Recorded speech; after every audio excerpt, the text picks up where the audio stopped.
Welcome. Different lighting today. I took the curtain down so the natural light can come in. Nice to see you. I actually don't see any of you, but I see one of your profile pictures, which is very nice. So today is our Relax into Health, Wealth, and Happiness meeting. And I have a couple of announcements. The first announcement is that I have on Fridays for the next 8 to 12 weeks, I have a scheduling conflict with the second half of this meeting. So for the next 8 to 12 weeks, there will not be a Q&A, but we will continue to have the same meeting, same time. It just won't be a Q&A following it for 8 to 12 weeks. That's one announcement. Another announcement is just sort of preliminary, just to put it out there, but had an inspiration that I want these, my goal with these meetings, all of the meetings, I'm presently offering 4 meetings a week. And my goal with all those meetings is to share with you what I know that is of the highest value that will improve your life in the best way possible. So that's really my goal with everything that I do. I know how to split wood, but I'm not doing videos on how to split wood. I'm sharing the things that I know are not that that's not, for me, that's a high value thing because it's part of my lifestyle, but probably not high value for you. So the things that I share with you are, I want to be clear, they're curated to be the highest value.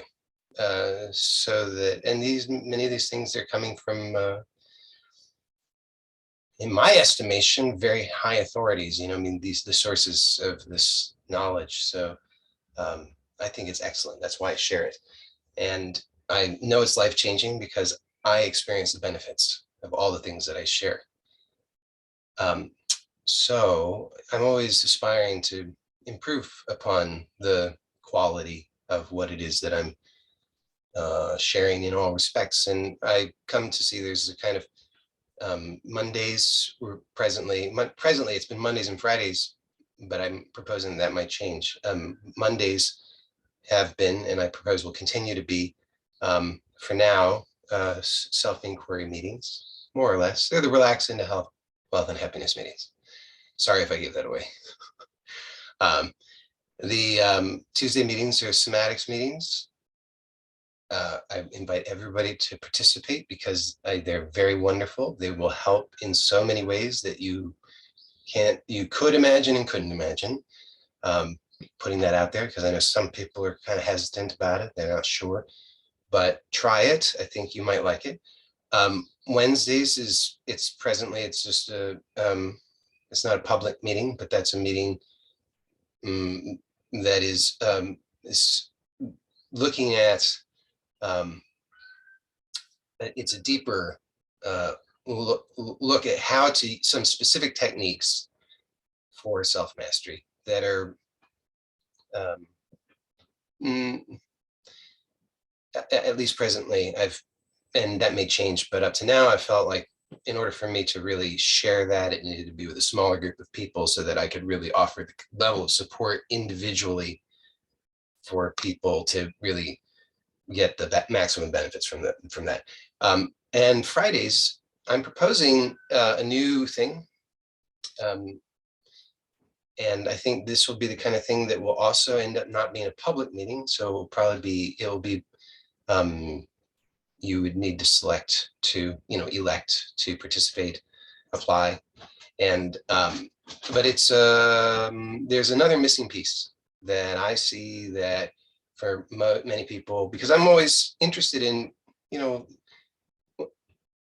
I don't think you have to be stuck. I don't think people have to be stuck. I think when we're stuck, it's really just because we haven't yet gotten the message that we needed delivered in the way that we needed, with the level of detail to help us to be able to take the steps that are necessary for us for the authentic self-expression that is the purpose of our life. So we all have an authentic purpose. That is who we are. It is to be that expressed. And that, like that is joyful. That is blissful. It is wonderful. It is so excellent. And everybody has had glimpses of that. Some have had more than others, but everybody's had a moment at least of that, being on, knowing that I'm in the right place at the right time, doing the right thing, that this is good, and I feel wonderful, excellent. So the notion here is that self-mastery is possible, and that self-mastery is to be able to be living that all the time, to be living your purpose all the time. So the byproduct of that is you feel good all the time, not because you're chasing after stuff. It's very different from the common materialist view. It's rather to know who you are and to live that. You're not trying to discover who you are, because who you are is not a thing. But from that knowledge, that self-knowledge of who you are as a unique expression, I mean, first and foremost, as the absolute, as formless awareness, but also as a unique individuated expression of that. And that is good and perfect too. And so to live that in its fullest and greatest expression is the purpose of your life. So but that comes from the inside out, not from the outside in. It's not that we acquire stuff the way of the world, prestige, power, material possessions, and so forth, and then that will give us what we're looking for. No, we recognize that we are already the source of that which we desire. We already are the self, and our greatest joy comes in being that and expressing that. So it's from inside out. And so these three pieces that I've been sharing them, that I just described, the Monday, Tuesday, and Wednesday. So self-inquiry, or fundamentally, self-inquiry is the most direct means for self-realization. Okay. So in my view, and in many other people's views. So, my goal is to point out, look, it doesn't have to be all that difficult. It just requires the right steps, the right sequence of steps done in the right way. You'll get the results. It's guaranteed. It's like this is like not a thing that happens to somebody. This is something that with the right information applied correctly, you will have that desired outcome. You have the glimpse of who you are. This is not difficult. I mean, that's what we do in these previously Monday and Friday meetings. Now I'm proposing it will be Monday meetings. We really just look to see, and you can do that right now. That's the invitation. It's just to notice that right now, prior to all arising phenomenon, prior to the thoughts, prior to the feelings, prior to the sensations, prior to anything that you could label, name, conceive of, or otherwise even imagine, is this eternal self. Now you can't find a boundary to it. So that's where we get hung up. We say, well, what do you mean? What part of me is that? Is it this body? Is it this feeling? Is it this? No, see, all those things that you're looking to, those are all the things that you're aware of. But there's something prior to all of that that is eternal. All that you are aware of comes and goes, right? Body comes and goes. Body's here. Look at your body. Look at it. Do it. I mean, you have to participate. So humor me. Look at your body. At least look at your hand. Okay. So you notice you have a body sense. You say, this is my body. Look, I can move it. It's amazing. It's my body. But the mistake is that we think I am this body. And there's many things coming together to produce that sense that I am the body. And so one is this visual field. So we see the body and you say, look, I have an intention to move. There's the hand moving. Voila, it must be me. But we're these, humans, the human organism is biologically designed to give emphasis to the visual field. I mean, in general, on an individual basis, that could vary, obviously, because some people are not sighted. And that would be different because we're also very adaptive. But in general, we tend to be very visually dominant, because it's this naturally, it's the human's strongest sense, something like that. We certainly rely on it very heavily. Close the eyes now, as long as it's safe to do so. I mean, if you're driving, please. I can't see most of you, so I don't know. But as long as it's safe to do so, you close the eyes and just notice where's the body. So obviously, with the eyes closed, you're not seeing the body. I mean, you might be seeing a subtle mental image of the body, but you're not seeing what you normally associate with the seeing of the body. So then you have to notice, well, okay, but I still have a sense that there's a body, right? You still have a sense that there's a body, even with the eyes closed. So just notice what that is. So the body, clearly, whatever I consider to be the sense that I am the body, it's not just the visual, because if we take that away, there's still something. So notice what that is. And you can notice, well, there's feeling, right? So sensation. So then, okay, these internal senses, they're happening. Then, oh, that's proof that I'm the body, because I'm feeling the body. But what are you actually feeling? You're not feeling the body. You're simply feeling. See? So now, once we take away the visual field, it actually gets a little clearer. It's a funny thing, because now you can see, well, there's no visual cue for the body. What there is feeling. So this feeling, though, is not a feeling of the body. At least we don't have any proof that it's feeling of the body.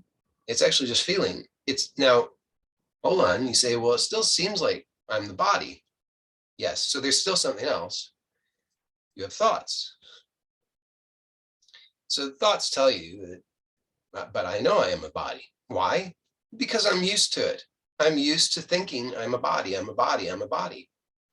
Everybody told you you're a body, and we talk about everybody is a body. It's all bodies. You're a body, I'm a body, everybody's a body. That's how we are functioning as humans in social context. But apart from the thought that I am a body, and apart from the feeling that the thought says is proof that I'm the body, and apart from the image that thought says is proof that I'm the body, what proof is there? And you'll see, actually, if you're really sincere, there is none. All it comes back down to is fundamentally a belief. Okay, so this belief is really, if we really simplify it, honest to goodness, let's demystify it. If we talk about self-inquiry, I'm getting way off track because I haven't even finished the announcement, but I got to get into this now. I opened it up, so I got to finish it. If you think about self-inquiry and you know anything about a self-inquiry, then you probably think about somebody like Ramana Maharshi. Well, for some good reason, because he's very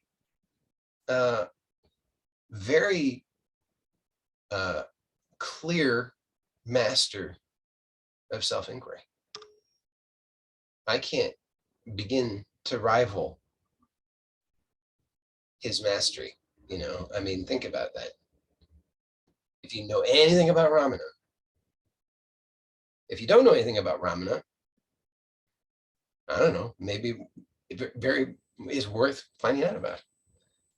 I'm not going to go into great detail about it today, but it's worth finding out about because he has shared something with us that's enormously valuable. But the problem is that we are very wired toward emulation rather than what you could say is more like modeling. Modeling is an NLP concept. And I mean, it is basically the essence of NLP, neuro-linguistic programming, for those of you who don't know. And if you don't, where have you been? I mean, like Tony Robbins got his, Tony Robbins is basically NLP guy. Okay. There's big names, NLP, enormous influence. All marketers, all the successful marketers, they know NLP. Why? Because it works. But this concept of NLP is NLP is based on modeling. So the idea is, if somebody's doing something that is worth knowing about, if somebody's got success in something, then you can find out, basically reverse engineer, how do they do that? Because otherwise, and look how powerful this is. Okay, so let's say you want to be a great musician. And your idea of great music is the Rolling Stones. I mean, maybe you should expose yourself to some other music, but let's just say. So you think that great music means you look like Mick Jagger, you act like Mick Jagger, right? Because if you think about the Rolling Stones, you think about Mick Jagger. I mean, I'm sure you think about the other band members, but you definitely think about Mick Jagger. I mean, they've got a logo, and it's his lips, isn't it? So but think about this. How successful do you think you'll be at being a great musician if you're just emulating Mick Jagger? You think you'll be a great musician? No. I mean, only if you are one of those people who's just born a great musician. That could happen because it's just in there, like for whatever reason, things are just lined up in the right way and it's just easy peasy for you. So you just keep on keeping on. But if that's not the case for you, and for 99+% of people, it is not going to be, then we think in general, oh, that means that I can't be a great musician. No, it means that what you need to model a great, what it is to be a great musician. Like there is a set of functions that are utilized and sequenced internally by great musicians. So what you can do is you can find great musicians. If you wanted, if this was something you're interested in, you could find a bunch of great musicians, probably, I don't know, maybe cross genres, I don't know, but you find a bunch of great musicians and you get to know them and you interview them. You interview them to learn about their internal process, and then you model that for yourself. Basically, they're just saying, here's what I do. Here's my process. Here's my internal process. How do you, great musician, conduct yourself? Because the way that you make choices, the way you organize your life, all that's why you're a great musician. It's for no other reason. It's because you have everything built out for that functioning to happen. So self-mastery and self-realization, the same thing, actually. But the problem is most of us still fall into that trap. And I understand, because I fell into that trap too for a long time, thinking, oh, some people are just born with it. Some people are just lucky. Maybe luck has something to do with it. But see, the thing about luck is luck can be overcome. There's some great stories. I won't waste our time. I mean, it wouldn't be a waste of time, but I want to bring it back to even the announcement. I'm not going to go way off track on it, but there are some really great stories that illustrate that point. So, you don't luck, forget about it, because you can't control that, but you control what you can control. So rather than saying, oh, I'm not Indian, oh, I wasn't born in 18 whatever year Ramana was born, oh, my father didn't die when I was 16, and oh, I'm not, I'm not poor enough, and on and on and on.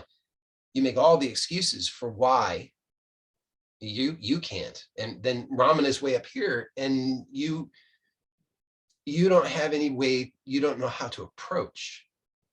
So all you can come up with from that distance is, I guess I'll just dress like him. I guess I'll just try to act like him. I guess he was silent a lot of the time. I guess I'll just be silent a lot of the time. Now, could work, but probably not, because there's a whole lot else going on that you're not aware of. So fortunately for us, Ramana was available. I mean, he didn't have to be, but he was. People asked him questions, he answered. So he gave us a lot of information. He gave us an enormous amount of information for how we can model that. Because that's basically what we're saying. We're saying, Ramana, you have discovered something that is very, very valuable. It's perhaps the most valuable thing. And unlike, what makes Ramana very, very different from many others is that he didn't have all of the other unnecessary stuff. It was just so pure. It didn't have the unnecessary trappings. It wasn't like, okay, everybody, we've got a bunch of rules, right? Everybody's got to wear robes.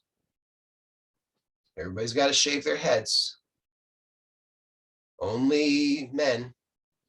Well, no, these rules didn't apply with Ramana. And this, you got, he was radical, because in that culture at that time, the things that he allowed, not only allowed, but insisted upon, were unheard of. That women were allowed. Like, that wasn't a thing. Women were not allowed. He's like, anybody, nobody here is going to say anybody is not allowed. Everybody is allowed. And, women, when they're menstruating, there are a lot in that culture at that time, especially a lot of rules. And he's like, this is ridiculous.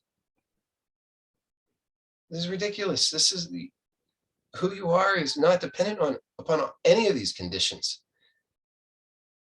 So we were really blessed by that, because otherwise, if we didn't receive the benefit of that, then we would be stuck with a lot of unnecessary burden. It would be like, okay, everybody, 5 a.m. If you want to get enlightened, 5 a.m. you got to get up and you got to come to the temple, and we're gonna, chant for 2 hours, and then we're gonna do, our yoga asanas, and then we're gonna go eat our gruel, and it's like these you got to do all these things for the rest of your life so that you can get reborn into a better caste, so that you can have access to the thing. Like, we're very fortunate that we don't have that baggage. It's very direct. So but we want to honor that and not fall prey to the superstitions. So this is very direct. So you can just notice, it's actually so simple, that who you are is prior to everything else. And that in some ways, the hardest part about it is just simply that we have a hard time accepting that we could already be that, because we're so accustomed to looking to become something else before we can be okay. But this is very different. We're saying, no, stop doing for long enough that you can recognize that you are already the source of what you're looking for in its purest form. You don't need to do anything. So that's, I don't even remember why I went way down that path, honestly, but I guess it needed to be said, because I just want to be clear that this is something that you can have success with, and it doesn't have to take a long time. In fact, it really shouldn't take a long time. That doesn't mean that in an instant you're going to have your manifest life organized in the way that you want it. This is why I'm such an advocate of the householder way. And maybe for the West, we need a better name. I don't know, but that's just the name that I have inherited. So I'll go with it until I come up with a better one that fits better. I don't know, but we have to be clear about the distinction, because Ramana's way of purity is very much a renunciate way. Nisargadatta's way is a renunciate way. Now, they were not necessarily renunciates. I would say Ramana pretty much was a renunciate, although he later was very engaged, but we won't get into that. But we have to be clear for ourselves that it's okay to desire for my individuated life to be good and pleasing, because that is actually the purpose of my life. I point this out over and over because the renunciate path says the buck stops here, pure awareness, go no further. Rest here until the rest of it disappears, and what a relief it will be. But you got to tell the truth, which is that's not what you're about right now. You don't need, you could have judgment, but I wouldn't encourage it. It's not going to help you. You could have judgment that is good, or you could have judgment that is bad. I don't think that's necessary. I think you can just simply be truthful that I'm not a renunciate right now. That's not my path right now. I'm married. I got kids right now. I've got aging parents. Right now I'm involved in, I've got a career right now. I'm still figuring out some of my human stuff, because that's kind of really what it comes down to. I'm here to be fully human, but not just a human, this human. And so we don't want to just stop with step one. Step one is just step one. It's essential. It's not, when I say it's just step one, it's not to diminish it in any way. It's the supreme. But we're not here just to be the supreme. We're here to be this as well. And so we want self-mastery. It's not just to know I am the self and reside in the self alone. It's to know that I am the self, reside in the self alone, and to express that self uniquely and authentically. And we need to see the truth of that, and then know that it is possible. This is where a lot of us get hung up, but this doesn't need to be a hang up for us. It is possible to consistently be taking steps along the path of self-mastery. You just need to know what the steps are. So this simple 3-step inquiry that I offer in the Relax into Health, Wealth, and Happiness meetings is the simplest, most direct way that I know that gives you both self-realization and self-mastery. It's not necessarily the fastest. I mean, let's say it is probably the fastest. It was certainly the fastest technique that I know that is available to the, let's say, common person. There are other things that are way beyond my pay grade that I know of that are definitely much faster and more powerful, but they're way beyond me at this time. So this is the best, most powerful, most direct thing I know of. But it's also because it's for self-application.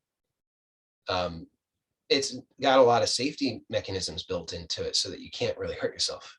The thing about the more powerful things is you have to work with a person who is a master, who knows what they're doing, because you're dealing with things that are much more with the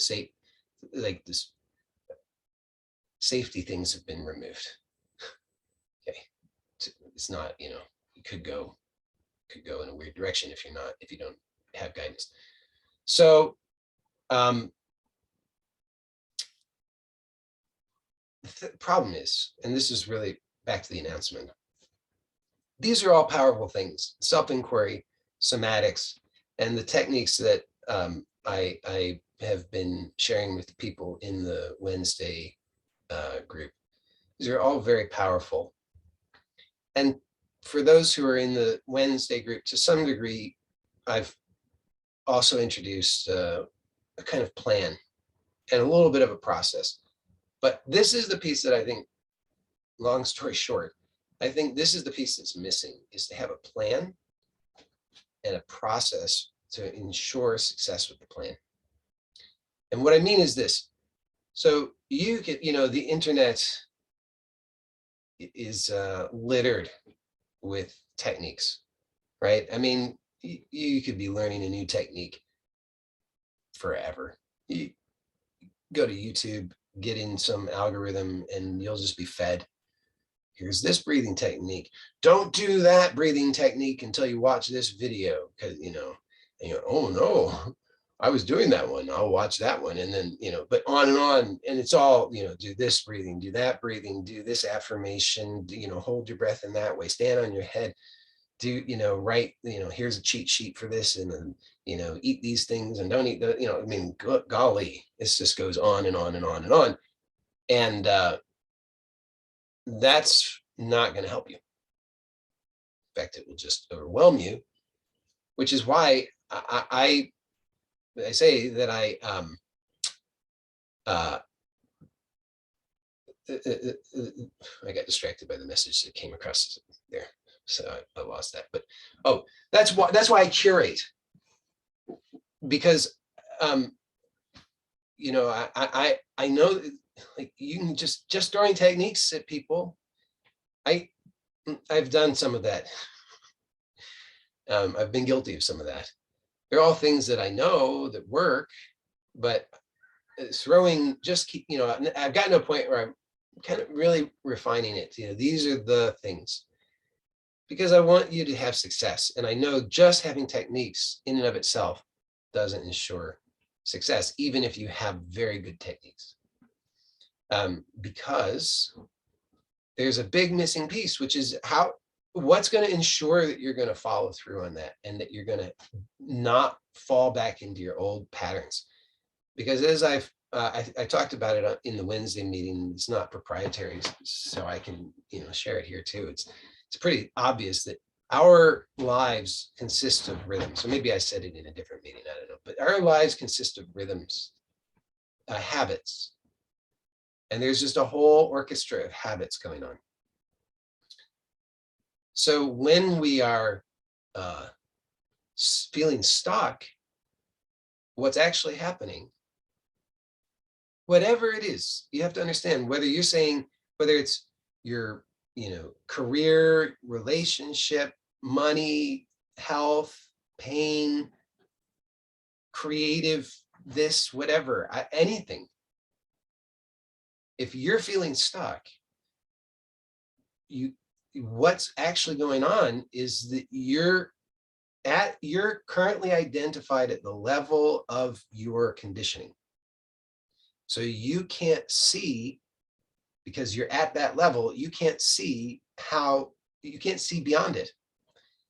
You've tried every which way at this level of the conditioning. It's not getting better.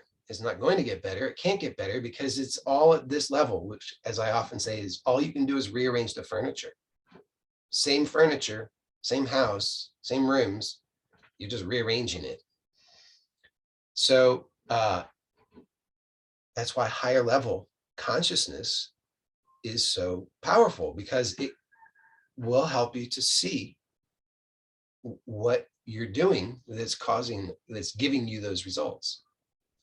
There, because you become aware, you're at this higher level of consciousness, you can see all that was unconscious at the lower level. All those habits. You go high enough level of consciousness, you can see all the habits, and you can see them at a very subtle level so you can make changes more easily. So again, the power of higher levels of consciousness. That's why, this 3-step inquiry, first step, recognize highest level, recognize I am pure formless awareness. I am eternal. When this is directly recognized, you're at the highest level of consciousness. Nothing touches you. Nothing can harm you. No fear relates to you. You are fearless. So you have the clearest possible perspective from the perspective of the recognition that I am formless awareness. It allows you, you've transcended all the limitations, and all that is unconscious becomes conscious. The only thing is, in practice, in order for that to be integrated into the nervous system and to be actually manifesting in this life, we have to go about it in a systematic, organized way with the right, remember, because I say the techniques are very powerful, but in order to get the optimal benefits, you need to have a plan and a process that ensures you have success with that plan, because just because you're pushing the buttons of the technique doesn't mean you're necessarily doing it correctly or efficiently. So the goal really is to see that we have resistance built in. The resistance to change, and that's not bad. That's a stabilizing factor. But we have to elevate our level of consciousness and then intentionally choose what we want, because at that higher level we can make changes, because we're above that lower level conditioning. However, time is a factor, and this is why the plan is super important, because that resistance manifests not only in one instant, but over time. Understand, how are the habits that make up your life, everything that you do, anything that you do. Remember I said, even the identity, like when you have a thought, I am a body. You weren't born with that thought. You were not born knowing that you had a body at all. You had no conscious awareness of that, unless you're very rare. I've been told there are some, and I'm willing to. I can accept that might be true. Maybe the Dalai Lama. When the Dalai Lama is reborn, I don't know. I don't have access to that knowledge right now, but but in general, most people, when they're first born, they don't have a body. They don't exist in the body. There's no identification with the body. The body reacts, no question about it. I'm not denying that, but you don't remember being a baby. So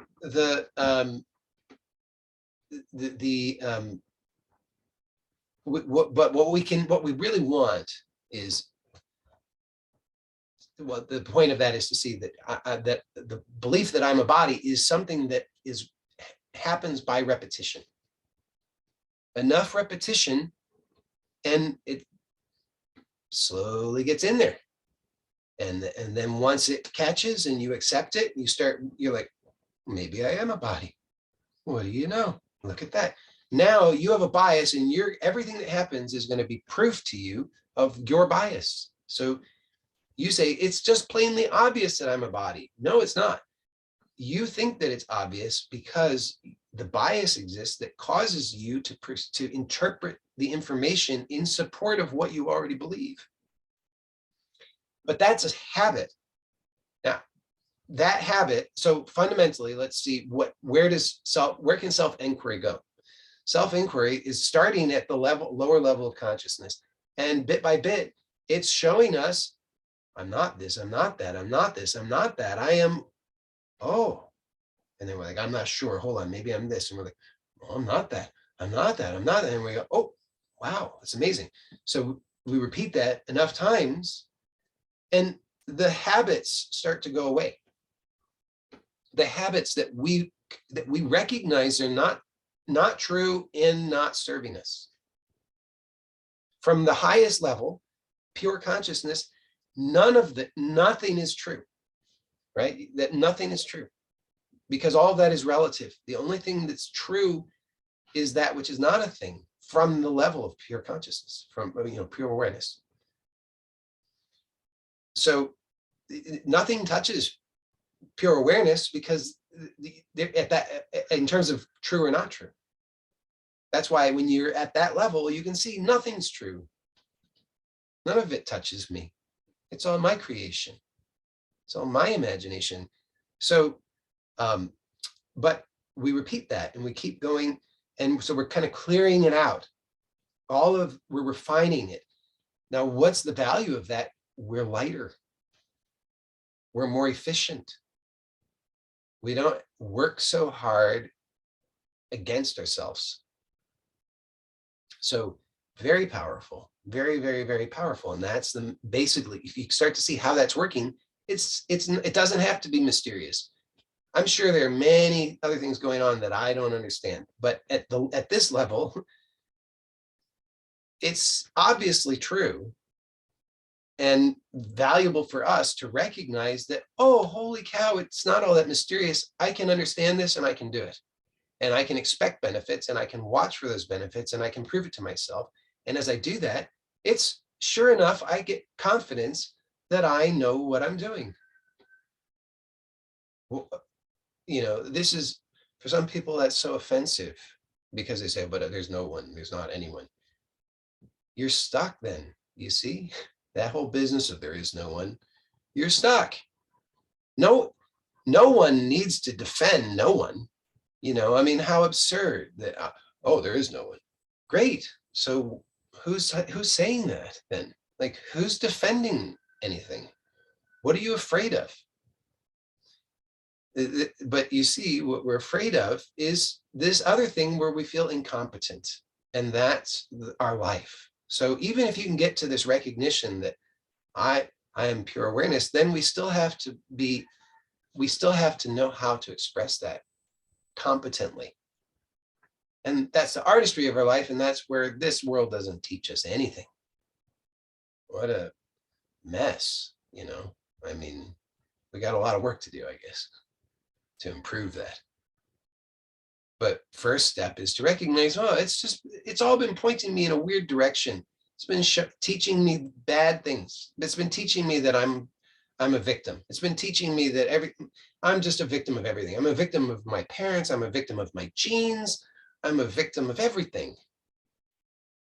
Think about that. How many people accept, oh, because of this, I'll never reach my potential. Woe is me, because I'm this. It's no way to live, and you don't have to. But in order to not be stuck, as I say, you have to have a plan, because you have the tools.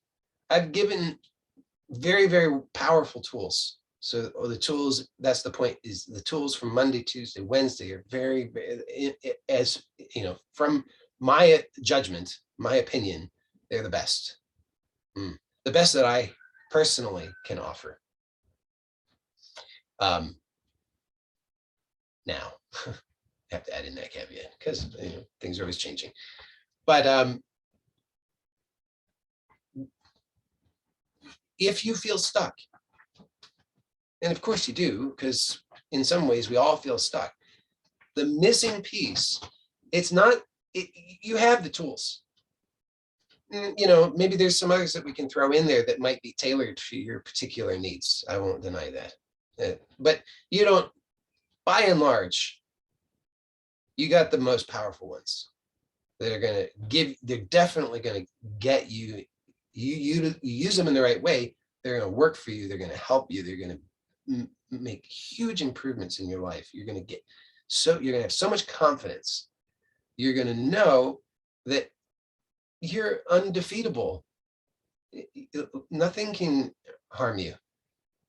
There's nothing can, there's all, when you experience a challenge, you'll know it's okay.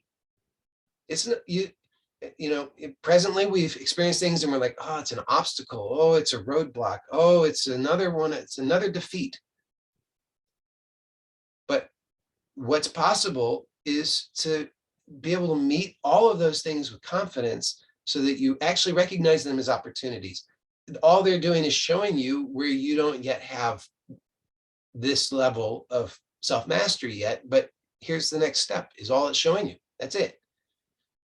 And then so it becomes good news. It's like, wow, this is excellent. Another challenge means another opportunity, means I don't have to be burdened anymore.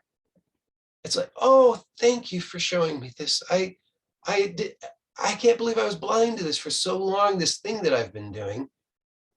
And now I see it. And now I can stop doing it. But as I say, time is an important factor. And that's the one that I think we really haven't adequately covered in any of these meetings. So I'm proposing that Fridays are going to become, and I haven't, this is very new, so I haven't even come up with a name, but this clarity came to me, and I'm confident in it. So we'll come up with the name later. But it's Fridays are to become an exploration of that missing piece, so that we can start to be see, because the self has dimensions. And so we experience one first, second, and third dimension as space, right? And so we desire to have competence in space. And most of us have some competence in space, enough that we're still here. We can gain more competence, somatics is very powerful for gaining greater competence in space. It's not exclusive to that, but it's very powerful for that. But the fourth dimension, time, is also an aspect of us. See, we are not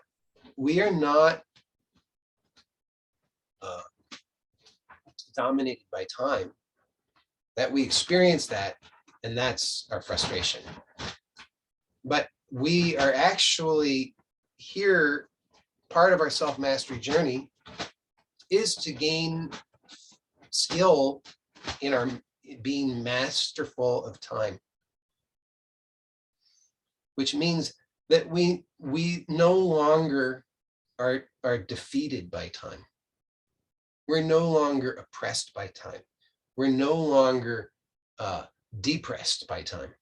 We're not, like all the ways that we react to time, like, I can't believe this is happening to me. Why me? Because we're misinterpreting what's happening. We don't understand that what's happening is for good.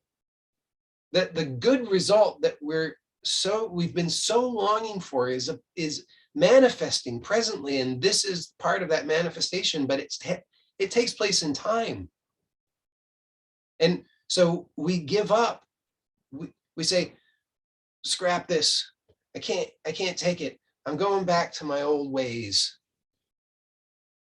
And most of the time we don't even know we're doing it. But we're doing it all day long, sabotaging ourselves. Self-sabotage is an enormous problem. And that's what this new exploration is going to be, is to gain mastery over time, to be fully expressed in fourth dimension, to overcome self-sabotage, and to develop successful plans that will, and processes that will ensure that you succeed with those plans. And you'll be utilizing all of the tools that you use in the other meetings, but here we're going to systematically organize them and create some structure to ensure that the old habits that you are no longer so happy about, you can successfully release those old habits and replace them with new habits that are supportive of what you really want. So I'm actually quite excited about it. That's an unusual thing for me, but I'm actually pretty excited about it because, when clarity comes, it's very nice. It's one of those things where it's like, I've been a little bit wrestling with it for a while, and it just kind of popped. And I'm very, very happy about it, because I know this is going to be so powerful for everybody. It's like, I really think it's if not the missing piece, it's a big missing piece in terms of really organizing everything so that you can start to have real efficiency and real confidence that you actually know what you're doing. As weird as that might sound, but wouldn't that be nice to actually have confidence that you know what you're doing? That doesn't mean you know everything, obviously, but you have confidence that, wow, I'm stable and choosing my actions, rather than always being destabilized and reacting. I'm stable, confident, connected, grounded, knowing who I am, knowing what I want, choosing in alignment with what I want, and staying with that, seeing success. That's what we're doing. That's so. If I'm like I said, I think this Friday meeting, because I really want to, and I want to ensure your success, and that means I want to be able to have a more I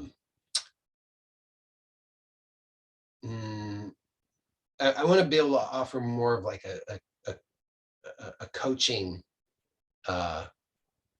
experience. So it'll probably be a slightly smaller group, self-selected. I'm not necessarily going to select. You'll select. You'll let me know if this is something you want to do. So I'm going to send out an announcement about this by email. If you are on my email list, you probably know that because you have gotten emails from me in the past that I sent out to the list. So then you don't need to do anything. Just when the email comes with the announcement, you can just respond and let me know if you're interested or not.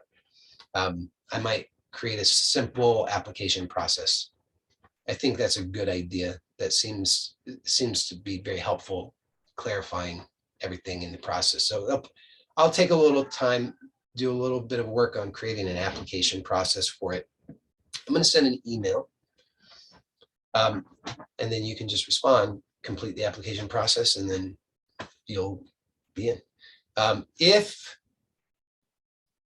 you're not on my email list and you're interested in this program and you would like to know more, then get on my email list. You can just go to my website, joeylott.com, and somewhere on there, you can get on my email list. And if you have problems with that, I don't know, you could try sending me an email and asking me to help you with that, which I could do, but I may or may not, because I've got so many unanswered emails, many of which I would very much like to respond to, but I got other things. How much money? Love the question. It's I haven't decided that yet. It's it's important to me that money's not a barrier, because I do know that everybody's got different means. I mean, people from in different parts of the world and whatever. I mean, I live in the US, so we're fairly affluent, and exchange rates are not always favorable, and yada yada yada. So money is not going to be a barrier. That I can say. There will very likely be some kind of compensation. What exactly how that works? I mean, I've done things by donation with suggested donations in the past. That seemed to work reasonably well, so I may do that again. But that's my best answer to your question. So that's it for today. That's it. I've got another meeting starting in 2 minutes, so we'll leave it there. So I think I've given you all the information, but just one more time, if you're interested in this new, so Friday meetings are going to change. They're going to be a closed group, self-selected. You can apply. I'm going to send out an email to my email list announcing that with information about how to apply. If you're on the email list, you'll get it. And all you have to do is complete the steps for the application. And that will be it. If you're not on my email list, get on my email list. And that's it. So thank you, everybody. Blessings to you all. Hope you have a wonderful weekend. And I will see you next week. So meeting times are the same next week. Just so that's also clear, Monday, Tuesday, and Wednesday meetings, same as usual. Friday, most likely, will still be same time, but I will send out information about it next soon. Okay. Thank you. Bye for now. Take care.